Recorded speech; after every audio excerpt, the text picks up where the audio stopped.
So, as we've already heard this morning, if we're going to solve this problem, we have to work closely together with business and industry. And I think the next panel is really going to be exciting, because what we're going to hear about is from some of the major industries in the South and the opportunities they're providing, not just for people who have a four-year degree. Many of the jobs they have are middle skills jobs. Now, when you checked in today, you got a bunch of research. One of the research packets you got is from Burning Glass Technologies. This is proprietary research that Burning Glass did, and if you'll see on the very first, what it notes is that there are more middle skills jobs in the Southwest than as the nation as a whole. If we want to help young people find work and get jobs, we really have to focus on these middle skill opportunities. And the Burning Glass research, that's over 20 pages of material that will certainly help inform your state team discussions. So we have a great panel here this morning to talk about this. We have Steve Zylstra, CEO of the Arizona Technology Council, talking about opportunities in technology. By the way, we have leaders from all of the other tech councils in the Southwest here as well. We have State Farm, I already mentioned them. Vicki Mora, CEO of AGC New Mexico, representing the construction industry throughout the Southwest. Bob Meyer, CEO of Phoenix Children's Hospital, will be talking to us about opportunities in healthcare, where many of the jobs do not require a four-year degree. Mike Matson, who's at Honeywell Aerospace, leading executive there, advanced manufacturing, and Mike Montalongo from Sodexo, which is one of the largest hospitality providers in the United States. And by the way, in your program, you'll see something you can scan with your smartphone and see the biographies of all of these speakers that are on our website. And so I think this morning we're going to hear about the opportunities they're providing and also get to the idea that Doug Pruitt talked about, that we also have to get back to the concept of the dignity of work and recognize that many of the jobs they're talking about are critically important to our economy. We've got to get away from the idea that somehow those are second-class jobs. They're critical. If you get into a car accident, and I was recently hit by somebody who went through a red light, and you call State Farm and they're not going to answer the phone, it's going to be a massive problem. They did answer the phone. They did a great job. But these jobs are really critically important to our economy. We really have to emphasize the dignity of work. Moderating our panel today is Chris Camacho, CEO of Greater Phoenix Leadership. He's focused on economic development here in the Valley of the Sun, and I'll turn it over to Chris.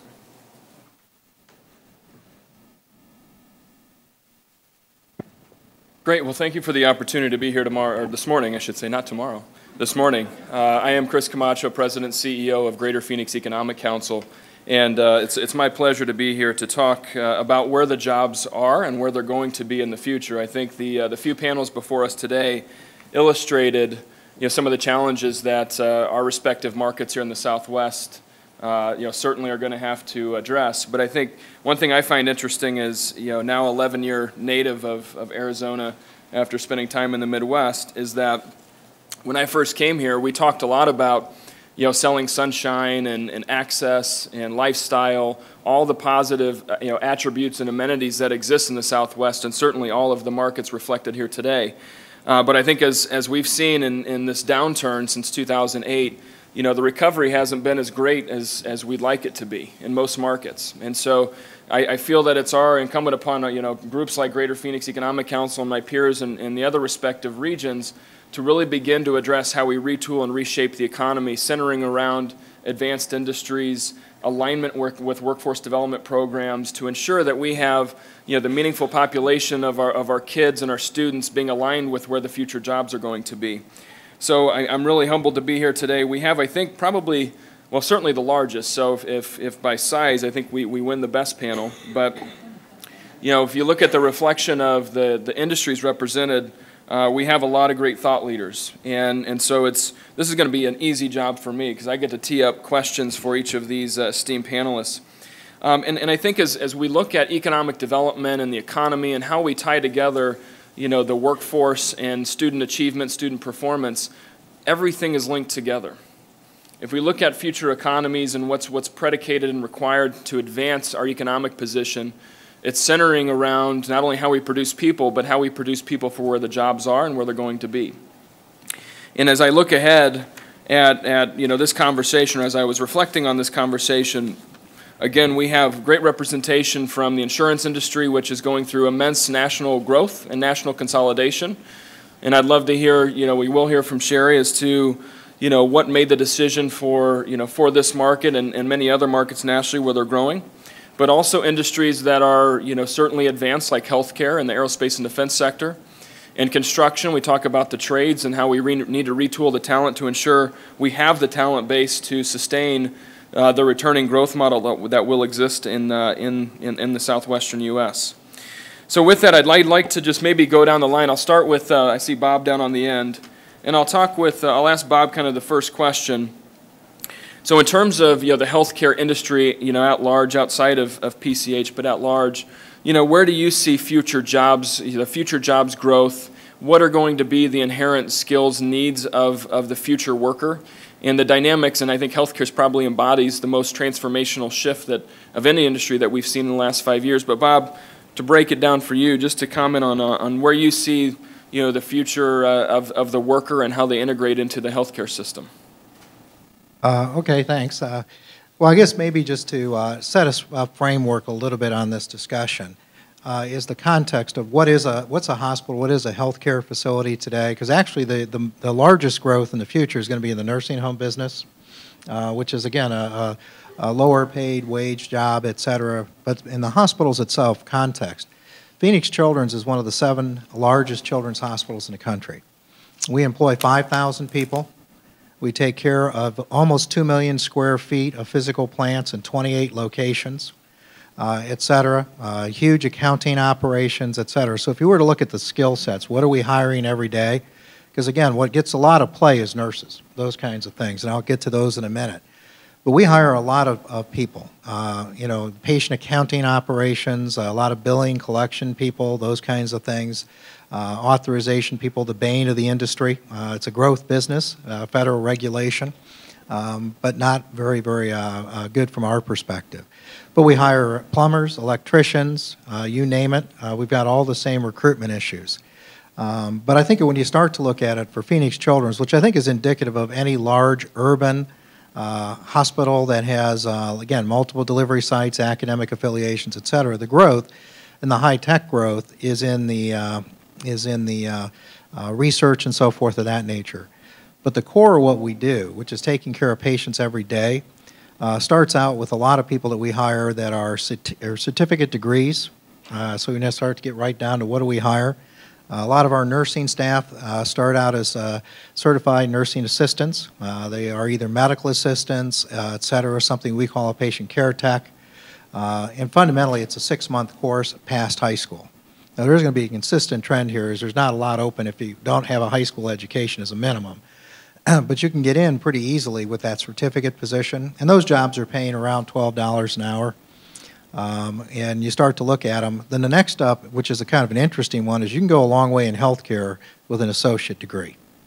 So if you look at RNs, which is, by the way, a registered nurse is a licensing discussion. So you can either have an associate or a bachelor's degree to be an RN. But those positions are starting at $28 an hour. So again, and similarly, you go into all other kinds of healthcare delivery people, respiratory therapists, et cetera, et cetera. Respiratory therapists are starting with 2-year degrees at $55,000 a year because they're in short supply. You have radiology techs, all kinds of things that are in this 2-year degree phenomenon. So again, we are very interested in all these types of educational programs that promote that. We employ 250 IT people. Information technology is huge in a variety of range. And again, going back to what people talked about in earlier discussions, all the way from people right out of high school with certificates and so forth up to, masters, et cetera. Or at the high end, we actually have 3 physicians that do nothing but IT. So again, you get a variety of degrees that are involved. But for us, what our biggest issue is in healthcare is continuing to train. So we have progression models that we use. So we use a lot of tuition reimbursement, a lot of things to have people enter as, like I said, a patient care tech. So you've got a certificate degree. We pay for their education in an interesting business-to-business model with Grand Canyon University, where all the classes are taught on our campus. We pay all the tuition. We don't hold our nurses hostage. You have to go get a grade, and we'll reimburse you later and all that kind of stuff. And it's been so successful in moving. When I came to Phoenix, 90% of the graduates coming out of school were two-year degrees. That's a very unusual. Where I came from in Ohio, 70% of nursing graduates had BSNs. So we made a big push to convert our two-year degrees to four-year degrees, which we're paying for. But we've got a progression model that goes all the way from a PCT to a nurse to a BSN to a Master's of Science in Nursing, and then ultimately nurse practitioner licenses, which is, again, based on license. You can go out and practice on your own. You can actually essentially be a primary care physician in Arizona as a nurse practitioner by license. So again, all of these progression models are important because of retention. We hired 750 people last year. I'll put it in perspective, only 250 of those were nurses. So we had 500 people we hired that were non-nursing. So we have a huge workforce on these other support operations, but turnover has been a big issue in healthcare. We essentially are the, for lack of a better word, the training site for all pediatric-focused nurses and healthcare professionals. So people recruit our people all the time. So again, you know, we netted 300 new employees, but we had to hire 750 to get there. So we're very focused on retention, on those types of benefits that are important to people to hold on to them. And by the way, when I talk about those entry-level jobs that are paying $12 an hour, et cetera, they all come with full benefits. You know, health, tuition reimbursement, et cetera. Phoenix Children's put out $2.5 million in tuition reimbursement last year for our employees. Again, and that's exclusive of the Grand Canyon thing I talked about earlier. So we're very heavily involved in that. We also play a major role in education. So again, when you start to get into it, we are the pediatric training site, clinical training site for every residency, every nursing program in Maricopa County. So again, it's a good recruitment tool too, by the way. So it works well for us. But in the future, the thing we're investing heavily in now, which again a lot of people in healthcare are today, is in these research activities. We've started a genomics institute. You know, we've tripled our research spending and awards in the last 2 to 3 years. So we now employ about 20 PhDs. 3-4 years ago, we employed none.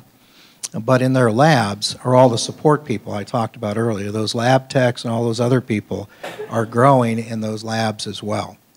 So I think it's a diverse industry that continues to grow. You can start at a fairly low level with very few barriers, with a tremendous upside if you want to apply yourself. And then there was a comment, one thing, and I'll finish with this. Several years ago, there was a huge shortage of everything in healthcare. Nurses, didn't matter what they were, respiratory therapy, radiology techs, the whole thing. The industry went on a big, for lack of a better word, recruitment process, advertising, to educate young people what is healthcare, what are healthcare jobs. You know, if you're in high school, you know, what the hell does a radiology tech do? What's a respiratory therapist tech do? So we, to this day, still send our people out to high schools, vocational schools, et cetera, to meet with kids and tell them what these jobs are. What are they about? Because again, without that, kind of going back to the guidance counselor or whatever comment was heard earlier today, who knows what these jobs are? And again, so again, you got to get out and do some recruitment on some of these things. But I think the growth is huge, and like I said, the scary part, I think, is in the lowest wage areas of healthcare is where all the growth is, and that's predominantly taking care of the baby boomers as they age, whether it's home health workers, nursing home workers, et cetera. So again, when you get into them, that's that lowest level of person that's out there. And while there's huge job opportunities, they're not the high-end paying jobs, et cetera. But again, I don't know who's going to take care of us when we get old, but the baby boomers, we're going to have a problem out there. So, Steve, what about your thoughts on the technology sector? Well, as the head of the Arizona Technology Council, we represent many types of technology companies. I'm going to focus my comments today on information technology. If I was recommending to a parent today, you know, what is the field that's going to have the greatest opportunity in the future, I would say computer science. A recent report I saw recently that suggested that over half of the open positions in America today are IT related. And they're across the spectrum. The great thing about IT is you can, even without a high school diploma or with just a high school diploma get a certificate in a particular area and go to work. But there is demand across the spectrum for bachelors, for masters, and for PhDs. There's a dearth of talent. Sometimes mega economic trends impact these cycles that we go through. 15 years ago, we had the dot-com collapse. And a lot of students with analytical skills went into finance and accounting rather than IT and engineering. And as a consequence of that, we have an enormous gap today in the IT field. I'm currently the chair of the Tech Councils of North America, and I have a number of my colleagues with me. And TECNA does an annual survey of our members around the country. We represent collectively 22,000 technology companies in North America. Here in Arizona, we represent about 800. Persistently and consistently, finding IT talent is one of the greatest demands. And it's not just for technology companies. It's ubiquitous. It's in every type of company. You heard the talk earlier about mining. Mining is all about technology. Every field today is about technology. Banks and insurance companies hire more IT talent than most technology companies do. So the opportunity is enormous. It's for technicians, it's for IT administrators, it's for architects, it's for software developers, it's for business or data analytics, business analytics, and it's huge. Big data, you hear a lot about that, has to do with crunching the numbers around all this data that we're collecting and creating some new knowledge, something businesses can use to do what they do well. So IT represents opportunity across the spectrum, as I said, from kids that have that didn't graduate from high school all the way to PhDs, and the demand is just enormous. Mike, related to your experience on the aerospace side, you could probably tie in a couple of comments that were already made today. Yeah, just a couple of things. I'm with Honeywell, but I'll speak to you today from the perspective of a manufacturing company, a company that produces things, and I think that my comments would probably be reflective of those of any of the other manufacturing companies here in the Southwest. First of all, Honeywell produces a lot of things that folks probably don't realize. You think about the thermostats on the walls, you might think about building controls and security systems. What you probably don't realize is all the 737 aircraft you fly in have our power generation system on them and our cockpit systems on them, the lighting, the wheels and brakes. We make materials for bulletproof vests. We make chemicals that are used on non-chlorofluorocarbon refrigerants, chemicals that are all around us. There's Honeywell products in this building that I'm looking at right now. So we make a lot of products, and we still have a very large presence here in the United States and in the Southwest, and a lot of positions here. We have 143,000 employees globally. Of those, about 10,000 are right here in Arizona, about 12,000 in the southwestern United States. Just on an attrition basis alone, not accounting growth and some of the ramp-ups that we have with programs that are coming online, we will typically hire about 400 to 500 people a year. Split sort of evenly between, I would say, ISC, integrated supply chain work, and engineering work, 40% each, and then the other 20% in things like IT, finance, program management, HR, and the other functions. These positions are good positions. Starting salary for an engineering graduate, 4-year degree, a 22-year-old coming out of school with a 4-year degree is in the $50,000 to $65,000 a year range with benefits, and this, of course, is a full-time job. When you think about our hourly folks, supply chain roles are similar, maybe a few $1,000s less, but similar.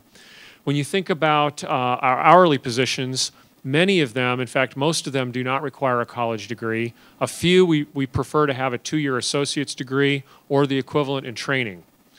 Those positions pay anywhere from $35,000 to $50,000 a year. So this is somebody with no 4-year degree and in some cases right out of high school. Full benefits and a full-time job. And so the key is finding qualified folks. We have a real challenge in this industry, and I think it's true in IT, and I think it's true in all the technology industries, of finding a pipeline of talent and a pipeline of diverse talent. If you go into any high school high-end math class, you go into the calculus class, you go into the differential equations class, it's about 50-50 men and women, high school. You get to college, it's about 20% women. You get into the workforce, it's about 10%. We need a diverse workforce, not because it's a metric we're trying to hit, but because we want to be innovative and we want to be creative and we want to grow. We need that sort of diversity of thought to do that.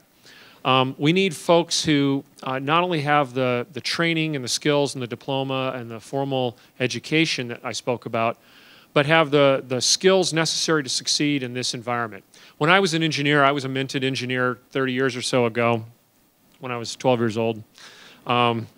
I got plopped down. I had some stuff to work on, and it was all analytical. It was kind of single purpose, job. I was kind of working by myself, mostly with people of similar demographic and cultural background, mostly located within a few miles of where I was at. That is not the environment we're in today. It's a global environment, 24 hours, people all over the world, working virtually. So teamwork, integrative thinking, problem solving, communication skills, those are really critical things for our folks in the supply chain and engineering to have. Because one day you're working with Bob next door to you who's in Phoenix, the next day or that evening you're on the phone with somebody in Bangalore, India trying to solve a flight controls problem.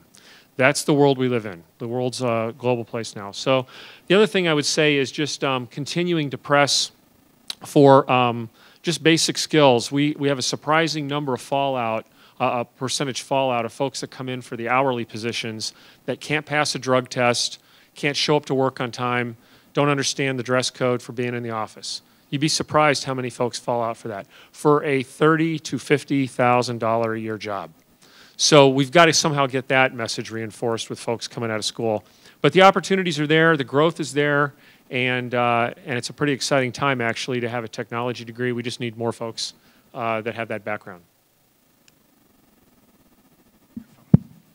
Go ahead, Michael, the hospitality sector. Bet. Chris, thanks very much, and Bill, thank you for the invitation. It's good to be here this morning, and thank you all for being here because your presence conveys that this is something that's very critical and important to our communities. At Sodexo, let me just maybe set the table a little bit because it's probably one of those companies that, although it's very significant in the industry, it's one that most people haven't heard about, I venture to say. The mothership is actually in France, in Paris, France. And globally, we have 420,000 employees in 80 countries. And in the North American sector that I'm a part of, that's headquartered in Gaithersburg, Maryland, just north of Washington, D.C., we're 133,000 individuals strong, and we have responsibility for clients in Mexico, Canada, and the U.S. So that just sort of kind of gives you a bit of the context. And we're very fortunate in that in many ways we're several companies and industries under one roof. So we have the good fortune of being able to offer opportunities in a variety of job sectors. So for instance, from facilities management to food service management, from construction to energy management, from medical equipment care to patient care, tutoring, concierge services to in-house services, and then wellness, nutrition, and sustainability practices. And you'll find us doing all of those types of services, if you will. When you total it up, it runs the gamut from non-technical to technical. It's something like, the last time I counted, 100+ services. And we do those in schools, colleges, hospitals. In fact, one of my bosses is right at the end of the table, Bob Meyer. And a couple other of my bosses are here in this audience. Senior living care centers, corporate locations, military installations, and some government locations. So in many ways, we have the good fortune of being able to offer a very wide variety of opportunities for entry-level folks, entry-level opportunities. And because we have this breadth as well, when you come in, you pretty much can, depending on what it is that you're seeking in terms of your career development, you can then begin to look at other opportunities that are spread out throughout the entire system. So we're not limited to region or any particular client per se, but if someone really wants to move from where they're currently at to a different career field or a different location, and the fact that we have this very wide footprint, it gives our employees that kind of an opportunity. We have, as most companies do, exempt and non-exempt positions. Most of them are non-exempt, I should say, and of those, they don't require a 4-year or bachelor's degree. But we do encourage our folks in the culinary area to have certification, and also those folks that we have, for instance, in our what we call clinical technology management area. Just as an example, that's the area where we provide resident maintenance for biomedical, clinical, and diagnostic equipment in hospitals. We encourage those folks also to have certifications, but not necessarily having a degree.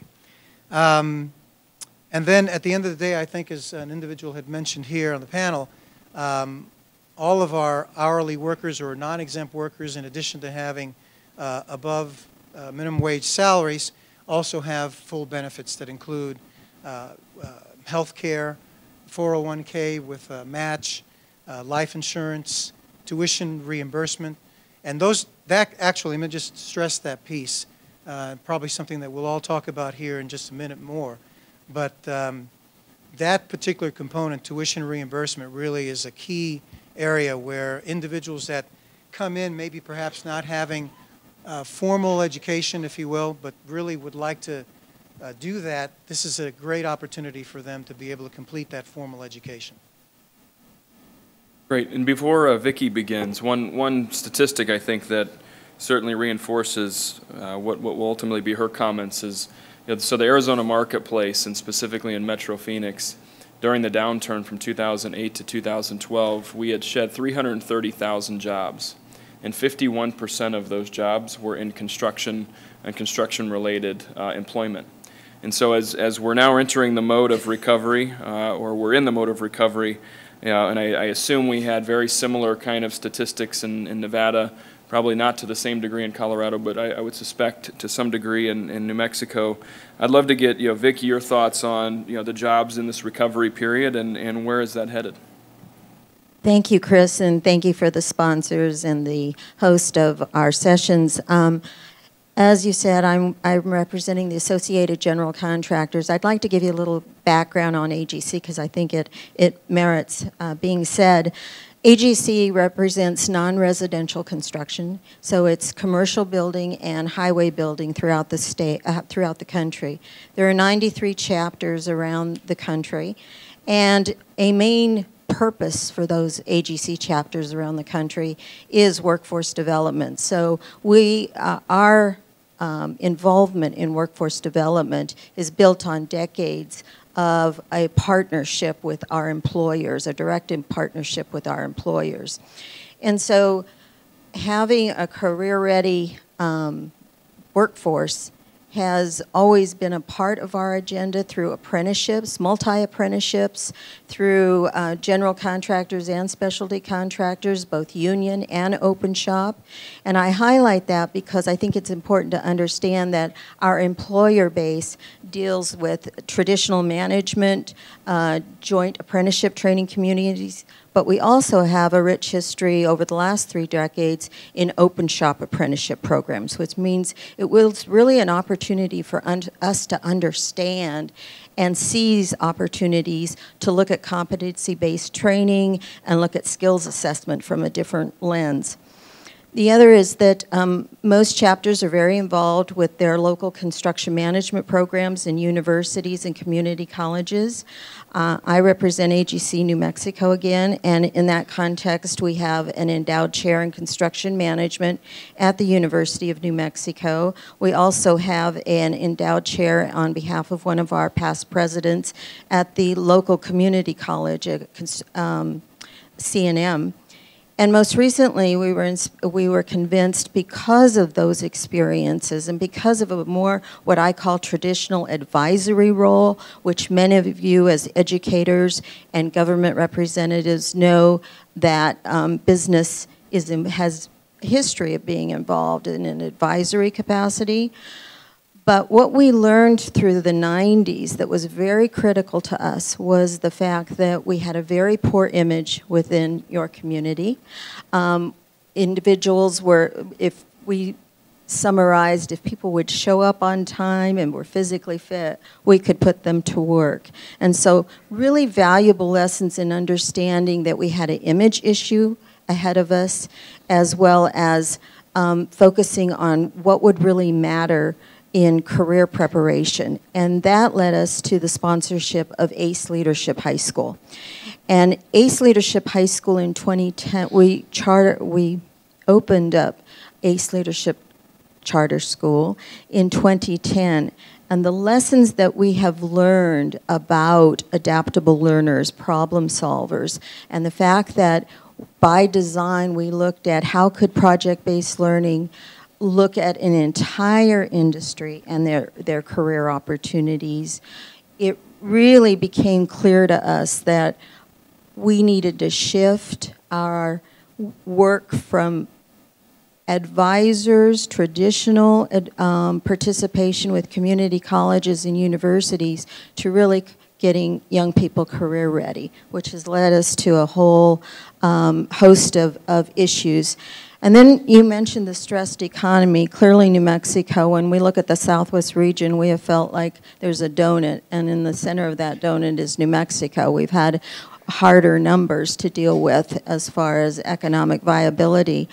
And because of that, though, how it has impacted how we look at workforce development and career readiness is that those employees that have stayed employed in this during these stress times are adaptable employees. And so it became apparent in our work with ACE Leadership High School, with our advisory roles, that our mission quickly adjusted to, we need to have adaptable employees in the future. So it's driving a lot of the STEM preparation, STEM literacy that we're integrating at ACE Leadership High School and in our other partnerships.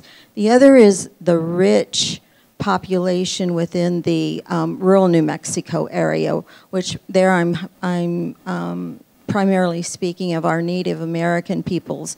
We think it's a tremendous opportunity to align and integrate our work that we're doing at ACE Leadership in career readiness with the UNM Gallup program and looking at the Navajo Nation and the Tehachapi and the various sovereign leaders in that community and aligning and integrating. How do we truly integrate career readiness for those young people so that they will be able to look at careers not only in construction but in the oil and gas and through some of the work that's being done with the railroad system, because we all share a commonality in the types of skill sets we need in young people. So with that, as far as statistics, I know I was to highlight some of those statistics.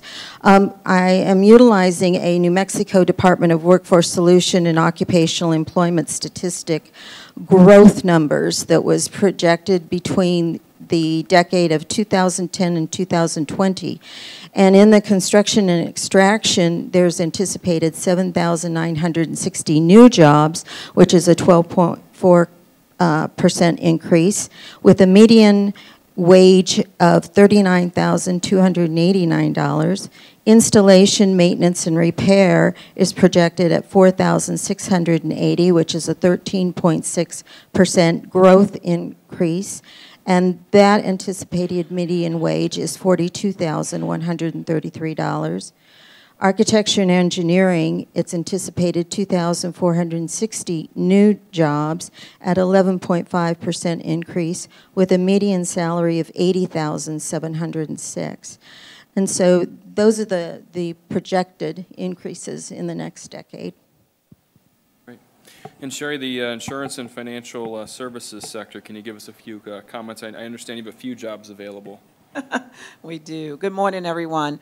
I'm Sherry McFadden with State Farm Insurance and Financial Services. I'm so pleased to be here today to talk about State Farm Insurance and our presence here in Arizona, but more particularly the fact that we're an organization #1 in the auto industry in North America.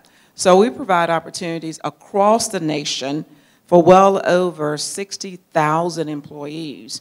We also have about 18,000 independent contractors, those State Farm agent signs that you see. And each one of those agents, on average, have about 2 to 3 team members. So when I combine those numbers, we're pretty close to about 90,000 State Farm associates that are here to help you with your auto, life, homeowners, all of those needs associated with the insurance industry. So that's my spiel for State Farm, right? But let me talk about Tempe. We're so proud to be in this community. About 5 or 6 years ago, our executive leadership took a look at where we were in terms of our competitiveness and our need to have a very diverse workforce. State Farm was founded in the Midwest, Bloomington, Illinois, to be specific. And when we look at that part of the country, as we continue to attract and retain employees, it became very evident that in order to work, live, and play in various communities, we needed to take a look at what that meant to the organization. So we made a decision to hub, H-U-B, various employees and groups of associates around the country, in essence, decentralize away from Bloomington. And we did that in the past. We were already located in multiple communities. But from efficiency and some of the activities that we wanted to do and grow in various communities, we thought about what made the most sense for State Farm and future growth in our employee base, as well as our policyholder base. And Tempe, Arizona was selected as one of those hubs. We hope to gain and retain 8,000 associates here in Tempe. Those beautiful buildings that's going up on Rio Salado, right by the lakefront, that's the State Farm Nation, and we're here, and we're very pleased to be here. We are also very proud to talk about what it takes to be a State Farm associate. And one of the things that I'm so engaged in through the Urban League and other community organizations is taking a look at individuals who come into our pipeline from not only the high schools, but our community colleges. I'm a director for one of the largest and we call them contact centers, here in the country that's located here in Arizona. So we get a variety of individuals who are seeking opportunities with State Farm. And over the past few years, we've always looked at individuals who had various backgrounds. But the need to grow a very diverse population and to offer positions that do not require a 4-year degree became very evident that we needed to find a way to educate, to grow, and provide opportunities for individuals who start off in our high schools. Many go to our community colleges, and that's the population base predominantly that make up our call center right now. But here's some of the opportunities here in Tempe. Not only do we have opportunities in our call centers, we have the State Farm Bank, we have our computer and systems, IT area located here too. We have our Human Resources Business Center that's growing. So we do hire nurses, public affairs, human resource representatives, marketing, administrative associates, teachers, and our veterans. And we do that because they represent the population who are also our policyholders. So here's what we look for. Individuals who are coachable, who can socialize in a corporate environment, who are dedicated to our brand of excellent customer service.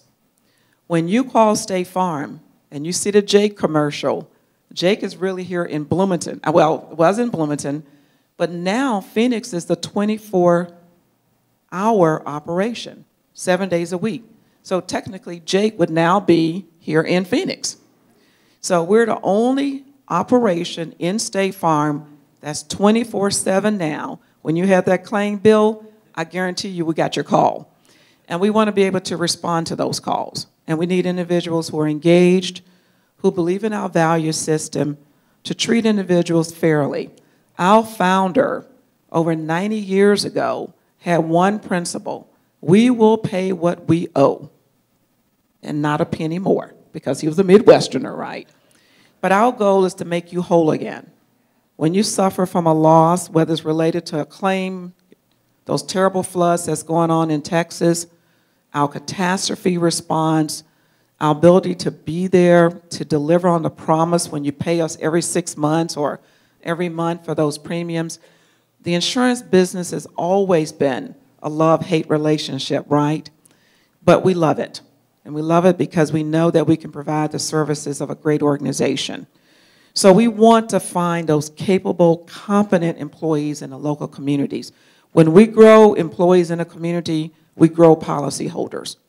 We are able to help influence the academic and educational needs of those employees, and that's what we want. We also want to make certain that you all know that we're here to stay. We're vested here in the Tempe area. And I know this is about the Southwest.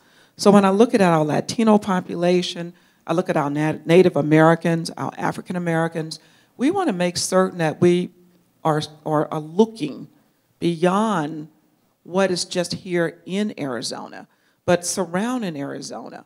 Where can we find those critical skills and those employees to help us grow today, 5 years from now, and 10 years from now in the Southwest?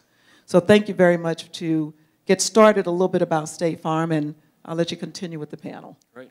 Well, great comments, and I think just to summarize what we just heard, the jobs are going to be there. The question is, do we have the requisite pipeline to service these jobs? And there's a distinct view of, the advanced economy jobs versus the middle skill jobs. And I heard Bob, talk about how we transfer, certainly the amount of jobs that seem to be available in the middle skills and entry level. How do we ensure that there's a requisite alignment on the workforce development side to ensure we have that continued pipeline?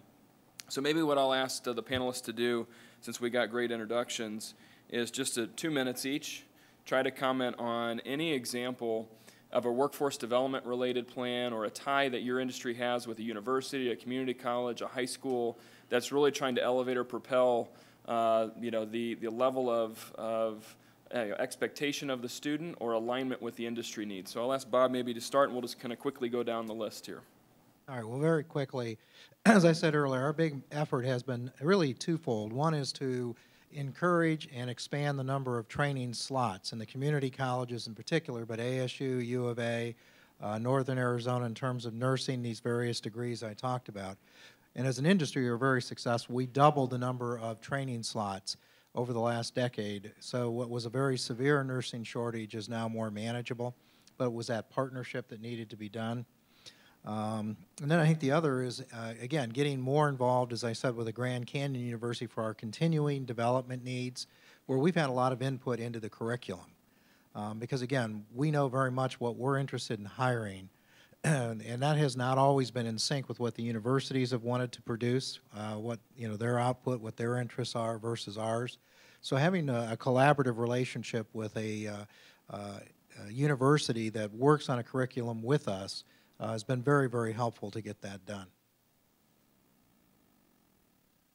Well, the Arizona Technology Council has a workforce development and education committee co-chaired by someone in the room, Kathleen Barton from Intel. And we've been collaborating with the Arizona Commerce Authority for about a year now. Last year we had 2 summits. The first one was focused on bringing in the CIOs, the IT managers, and HR professionals who hired IT talent from just the industry side. So we had a full-day facilitated event to try and better understand the challenges that they faced in finding IT talent.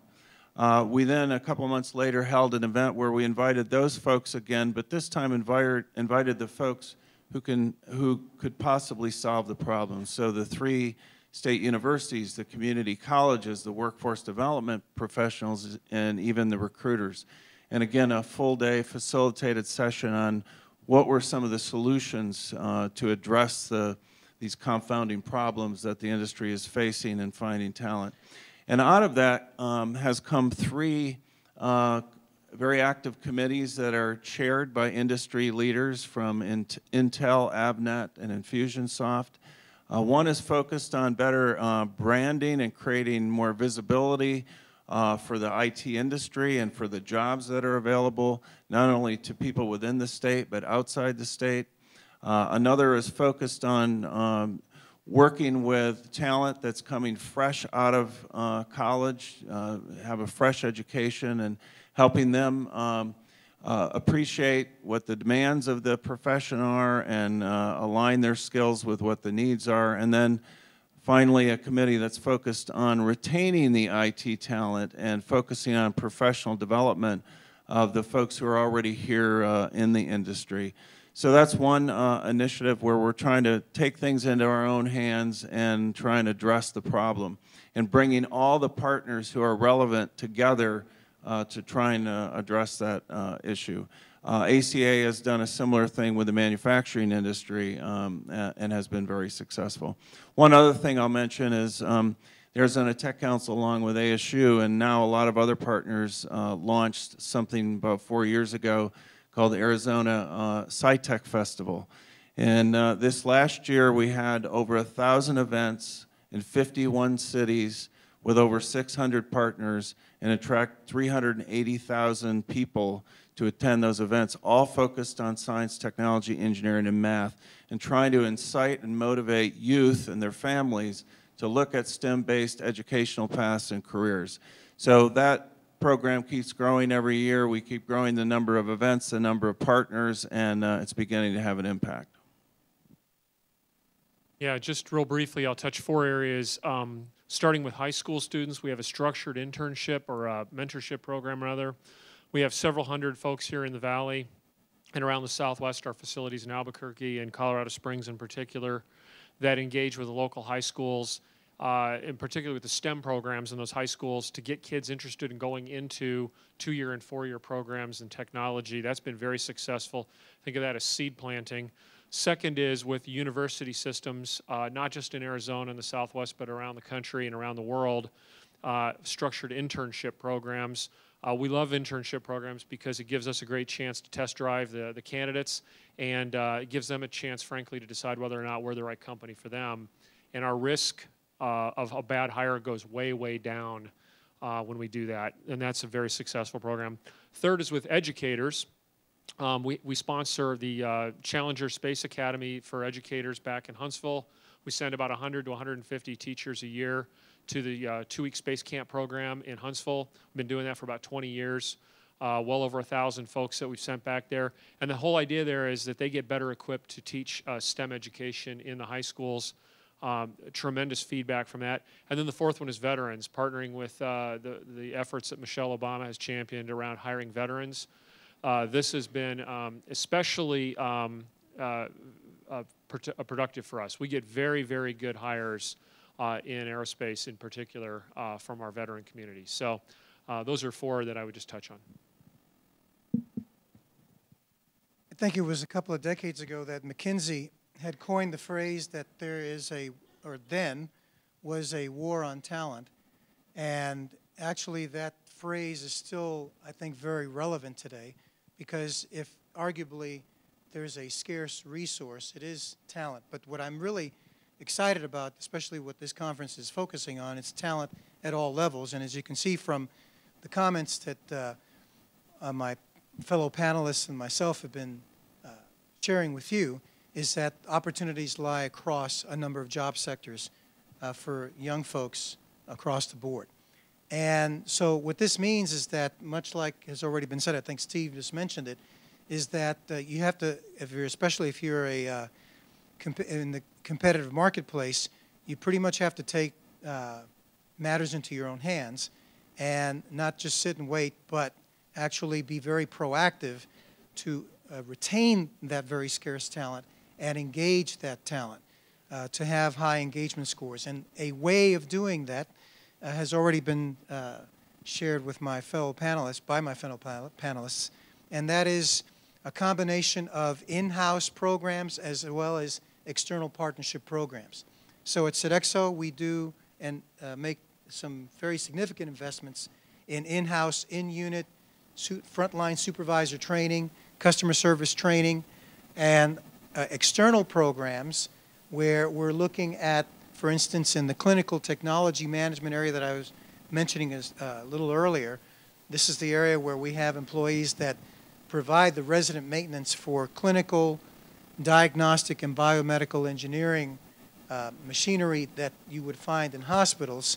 We're teaming up with a company that's in Texas that has a fast-track 6-month program to produce those kinds of certified technicians, not degreed, but certified technicians, and predominantly focused on veterans as well. Because as many companies are finding, veterans are a very good hire. And we have had a long-standing partnership with the NRA, the National Restaurant Association, where we bring in high school folks to have an opportunity for culinary and food service management opportunities.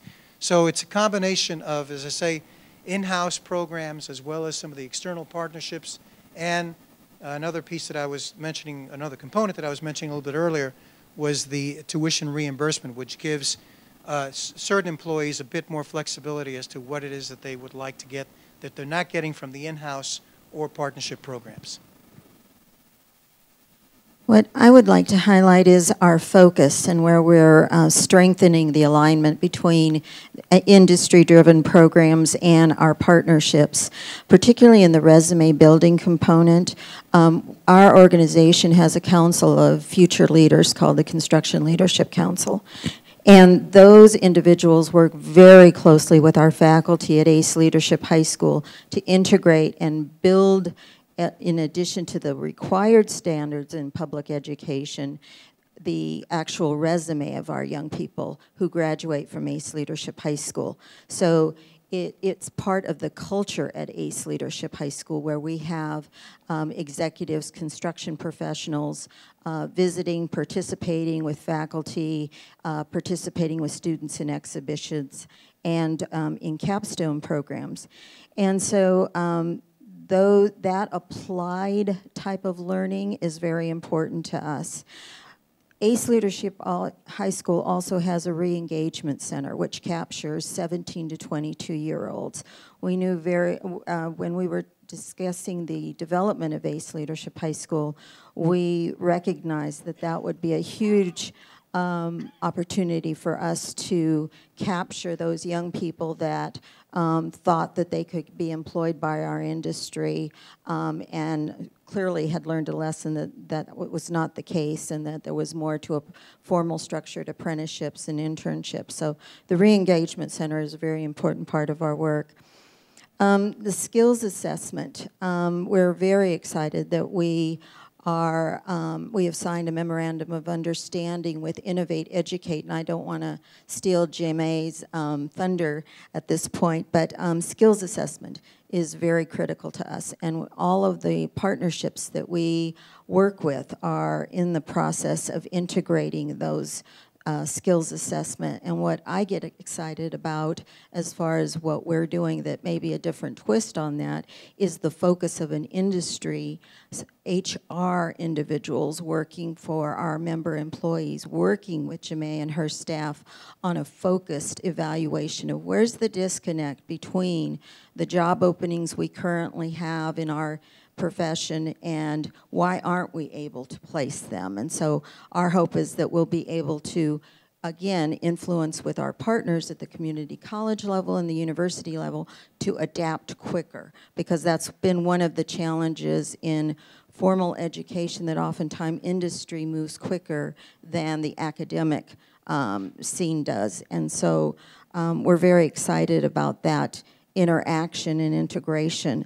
And then the other is rural New Mexico. We just think that that's just a rich field for us in New Mexico. And again, I want to highlight our relationship with UNM Gallup and the Gallup McKinley High School system, where in that we have already integrated dual credit arrangements with UNM Gallup campus. We are in the process of looking at what does a more efficient pre-apprenticeship program look like within their school system and the Navajo Nation. So those four things to me have huge potential and are very exciting. Rounding that out, I think, and again, so many of my fellow panelists have already indicated some of the qualities of what we look for not only our future employees, but current employees. State Farm has always been committed through our CEO, Ed Russ, and other executive leaderships within State Farm and across the country to a high quality, well, first of all, accessibility to a quality education. Continuing that thought process here in Phoenix and in the Southwest, part of what we're doing locally is partnering with Arizona State University. We currently have a program called LEAD, L-E-A-D, Learn, Earn, and Develop.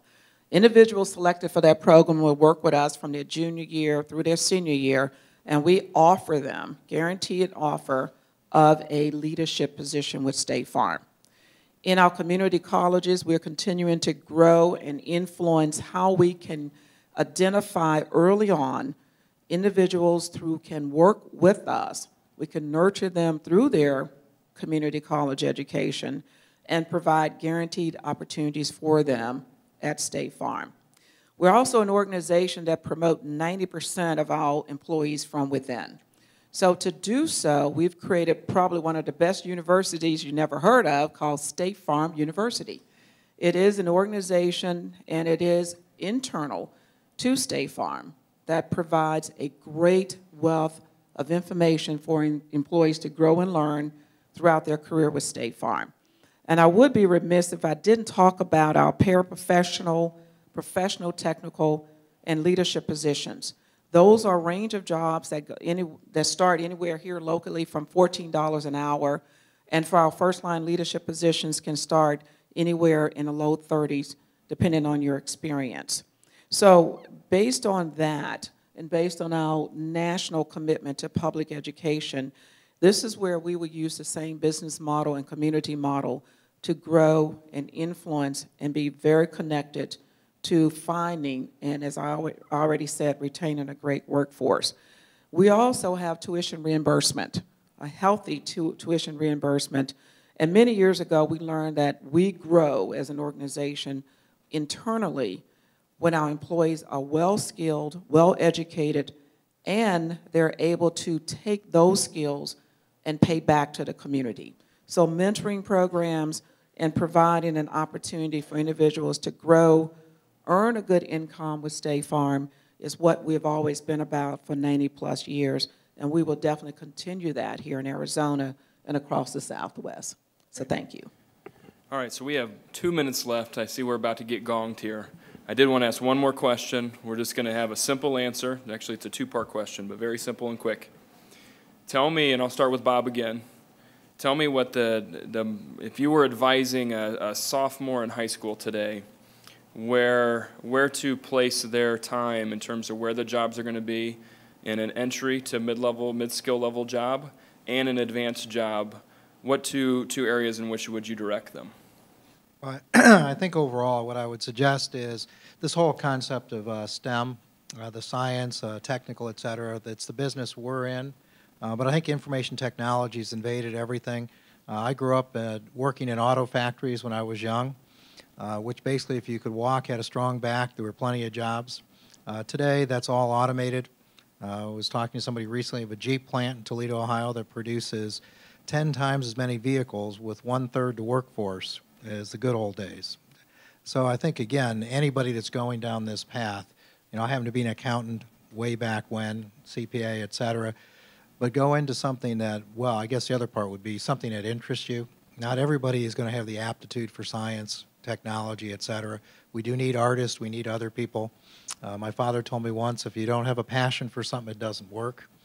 But I do think this technology piece, what these gentlemen have been talking about, this IT thing, permeates everything in healthcare today. Well, every day we become more technologically sophisticated as a society, and that means things become more complex. And as a consequence of that, we need more analytical minds that are able to work on these challenges and problems that we face in society. So I'm a strong believer in a solid STEM education, science, technology, engineering, and math. While I agree to an earlier panelist, history and a well-rounded education is important, ultimately we all have to find jobs where we can make a good living and support a family. And I think the future is going to be in technology of all kinds, and that would be my recommendation. Yeah, if I had to pick one area, I would say software engineering. Everything is connected to the internet. It's a very transferable skill, and it pays very, very well. And increasingly, we're having to find people outside the United States to do that job, not because we want to, but because we can't find folks here. And in terms of behaviors, I would say recognize that you're not going to get a new job every 18 months. You got to stay long enough to learn. That's one of the things we see with the generation of kids today is they want to change jobs every 18 months. Got to stay long enough to learn, be able to work with people effectively. That's probably more important than your technical skill. And you know, be willing to work hard. There's a reason why they call it work. I think that's that took us all a little while to learn that, but that's an important one too. In many ways, it's a loaded question because it's like asking, what do you want to be when you grow up? And so it's a multifaceted, I suppose, answer. But if I were trying to counsel someone, I would say much what you had mentioned, Bob, in the sense of trying to figure out what it is that really excites you, because once you have that passion and excitement about something, then the rest, to some degree, can fall into place. Some folks are going to be inclined towards STEM education, no doubt, or STEM opportunities. And indeed, I think the way the trends are moving in the country, there's going to be enormous opportunity there. But then when you look at the kinds of things that we're looking at Sodexo, there's enormous opportunity in service industry jobs as well that don't require perhaps a formal four-year college education, but does require some degree of certification or ability to at least certify that you have certain skill sets. And then because I'm a bit biased in the area of veterans, Bill Lennox is a former colleague of mine. I would also encourage young people, and if you'd be interested, that we don't have the time for this, but to latch on to a growing movement that is encouraging young people to serve the nation, both in a military capacity and in a civilian capacity. Because more often than not, when you do have an opportunity to serve selflessly in those capacities, you tend to be affected by that experience, and you come out of those experiences generally much more mature, much more selfless about who you are and how you stand, and with a greater sense of responsibility and discipline. And then when you add that on to a particular skill in the workplace, I think you're going to be a much more marketable individual or employee. By the way, I just want to add that for every technology job that's created, economists would tell you that it creates somewhere between 4 and 5 service jobs. So we definitely need that part of the industry as well. I guess if I was coaching a young person, in addition to what's been said, I certainly agree the IT is critical, and the passion, we all know that passion motivates us to success. But I guess what would be really important to me in the conversation is encouraging lifelong learning and being willing to adapt. Again, I think that's the thing that really struck us as we evaluate workforce development during these stressful times. Those employees at every level, whether it was a master craftsman or whether it was a construction professional, a design professional, an engineer, those that succeeded through all of this, and I might add a contractor owner of any type, those that were adaptable and problem solved, they were the ones that stayed employed through these stressful times. And I would add, as we round out our panel discussion, 2 major factors for me. One is the ability for employees and associates to be able to have more than one language. So bilingual skills, especially Spanish, and also with State Farm as we look at our Asian American population, we recognize today and with the pace of change, especially in demographics and various parts of the organization and where we're located, we must have employees with more than one language skill. So that's number one. The second is analytical skills, the ability to lead with data, to be able to take strong individuals with multiple skills who can digest that data that's coming from those STEM associates and lead and get results are critical to any operation. And I would be remiss if I didn't talk about consumer education and customer service. In order to grow and sustain your business, you must have people who can handle your customers in the manner that they expect to be handled. So those are the skills, and those are the, if I were advising you today, those would be the areas that I would speak on. So thank you. Very good. Well, I think you've certainly seen the industry perspective and the importance of linking to university system. In our example, a great community college network with Maricopa Community Colleges, the high school networks that we have, our high school districts that we have, and the linkages that occur. We're not going to survive as a country and really push innovation and push these sectors without this linkage. And so you're seeing workforce development become front and center, talent pipelines. We talked about the war on talent. That's the future as I see it, is the distinction between markets that are going to perform and those that are underperforming is going to be how we produce people and how we align the production of people with where the jobs are going to be. So I want to please join me in thanking the panelists today. And